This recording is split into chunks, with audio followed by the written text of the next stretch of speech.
Alright, you clicked on the video. So I assume that you're asking yourself the question, is Marvel's newest film Deadpool and Wolverine worth a watch? I gotta say yes, but let's talk about it.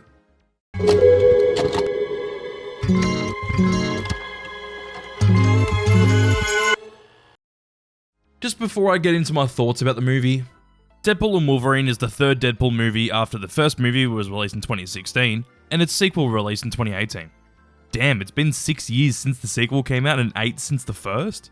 Yeah, it's really been a long time since we've seen anything Deadpool related. Like 6 years is a long time.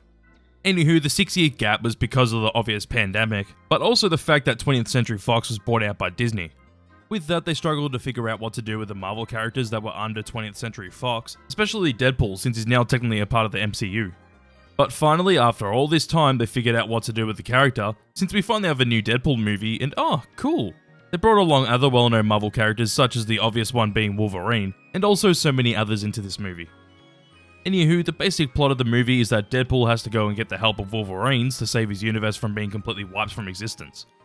And as simple as the plot can be, I really like it. The simpleness of the plot really gives the film a lot of room to explore the other worlds, universes, and even characters that they run into, and that really works for me. Speaking about that, let's talk about the things that I like about this movie, and I actually have quite a lot of positives. The characters work really well in my eyes. The characters that showed up in the other movies are the best they've ever been, and with that, even the new characters are really well done here, especially Wolverine. I was just really surprised with how much I ended up really liking the character, considering that I think that we didn't need Hugh Jackman back as Wolverine. With that too, the movie gives this Wolverine a different backstory, and the backstory they gave to the character just works and explains why this character acts the way they do. They also really respect the movie Logan, which it's fantastic to see them not try and mess with that movie and just go to other Wolverines instead. The humour, as much as it can be quite hit or miss for me, actually hits a lot more than it misses this time around.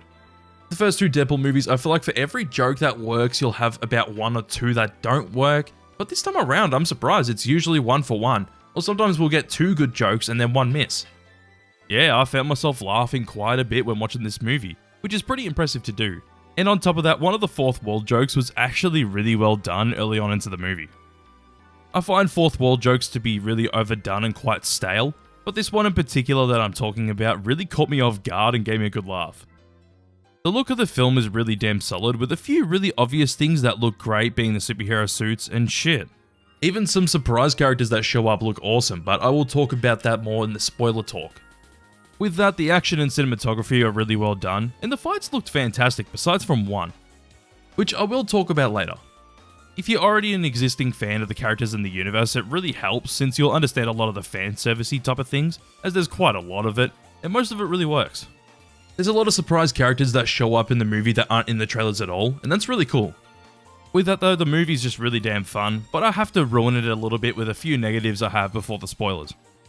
To get the one non-fantastic action scene out of the way, there's one action scene in the movie with a bunch of characters that we meet later on in the movie, where the camera just loves to shake to the point where you don't know what the hell's going on. And for me it really sucked because it's the first time we see most of these characters fighting, and we can't see what the hell's going on. Another thing that I hate to say that is a negative with this movie is the villain. Cassandra Nova's just not that interesting at all, and basically is just the big bad in the movie that Deadpool and Wolverine have to stop, and with that, we literally could have had a different universe Charles Xavier instead. It would have been much cooler and more interesting to see a different version of Charles. I also feel like it would give Logan more of a personal struggle since he wouldn't want to have to kill Charles, but I honestly think that they didn't do that because 1, Patrick Stewart's too old, and 2, they just couldn't afford it. Cowards. To finish off the negatives, some of the CG effects were a bit sloppy. There's a few shots in the movie that don't look great, especially one near the end where Deadpool and Wolverine are jumping out of a bus, where Wolverine looks like a PS3 character. I just hope that the effects team weren't rushed or under some serious crunch. So I want to talk about spoilers, so skip to this time code if you want to skip them and just get to my overall thoughts and ranking of this movie. Anyways, with that, let's go to the spoilers in 3, 2, 1. What do I spoil first, since there's a lot that happens in this movie? Well, let's go through the overall plot quickly. So basically, Wade gets told by the TVA that he can join the MCU because they're going to pull the plug on his universe, because its quote-unquote anchor died, which is Logan. Yes, this Logan. Where Deadpool ends up finding a different Wolverine to help him. We do get a montage of different Wolverines, and even a more comic-accurate Wolverine, which was pretty funny, but we also see Henry Cavill as the character, and you know what? I kind of fuck with Henry Cavill being Wolverine, but he's a bit tall. Anywho, from there, after Deadpool gets Wolverine to take Logan's place in his universe, the TVA send him and Wolverine to the Void, where they run into many other characters, and the main villain of the movie, Cassandra Nova. If I mentioned all the characters that show up, I would be here all day. But the biggest surprise was Chris Evans as Johnny Storm, considering that the character has not been on screen for over 17 years. Also, in my cinema, people thought that it was Captain America. Like, how does that make sense? Why would Captain America be in the Void? Also, they only realized who he was when he said flame on, and they started clapping, and I wanted to nick myself. I hate it in cinemas where people are just like, woo! Character I know! Reference! We also get to see Wesley Snipes as Blade, Jennifer Gardner as Elektra, and even Channing Tatum as Gambit, which is yet another surprise I love, considering that he was meant to be Gambit at some point, but it never ended up happening. With that though, the accent he was putting on was really strange, and I actually couldn't even understand it at the start of the movie, but it got more and more audible later on. The one thing that fucking sucked is that the trailer spoiled Daphne Keane back as X-23, which I think would have worked so much better if they didn't spoil that. The ending of this movie isn't that great, considering that the two main heroes just have to fight a bunch of different Deadpool variants, and then stop the time device that the TVA were going to use, as Cassandra's using it on that universe, and plans on using it on every universe until only the Void's left, but she will be a god to them all. The best part about that is the drama between the main two characters. Wolverine was going to sacrifice himself to save Wade's universe, since Wade still has a world to go back to, where Wade ends up sacrificing himself, but at the last second, Logan comes in to help him stop the device as Cassandra's using it. The movie ends with Deadpool bringing both Logan and X-23 with him into his family, and I was a bit on the fence about the ending of this movie when first seeing it, but thinking about it, I like how they just didn't throw Logan back into his universe where he was hated by everyone.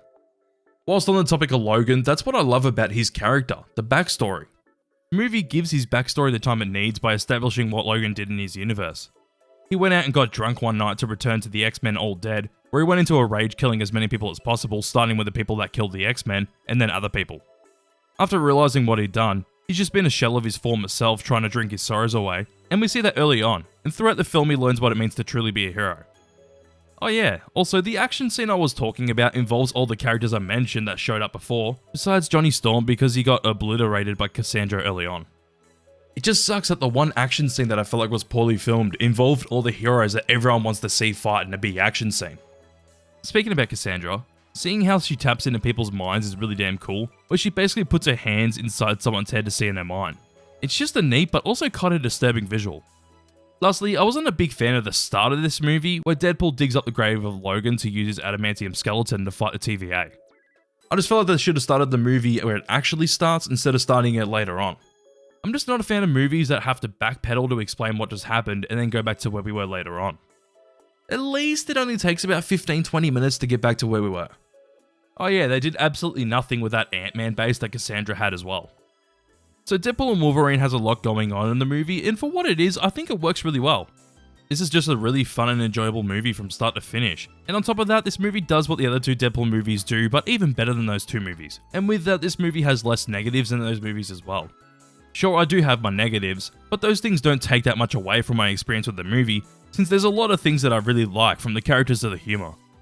With that all out of the way, I have to give this movie some kind of score, so you know what? Let's give this movie a crispy 8 out of 10. I honestly wonder where the MCU will go from here, considering that this is the first MCU movie that isn't PG-13 or M down here in Australia. But also, what the fuck is this, Hoyts? Like, it's a decent bucket and all, but I wanted that Wolverine bucket to do some suspicious things with.